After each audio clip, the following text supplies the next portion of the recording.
Hi guys, today we'll talk about how to fix or how to solve server management on Discord app. To know how to fix or how to solve server management on Discord app, you should just go to settings. Here you can click on apps, default apps, app settings. Then this list will enter to Discord. Then you can click on first stop and you can click OK. Here will enter to the window of storage. Here you can click clear cache. Don't click clear data because that can cause the errors in your app.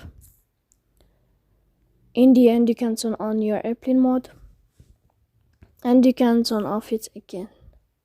So please don't forget to support us by like and subscribe. See you next time in another video.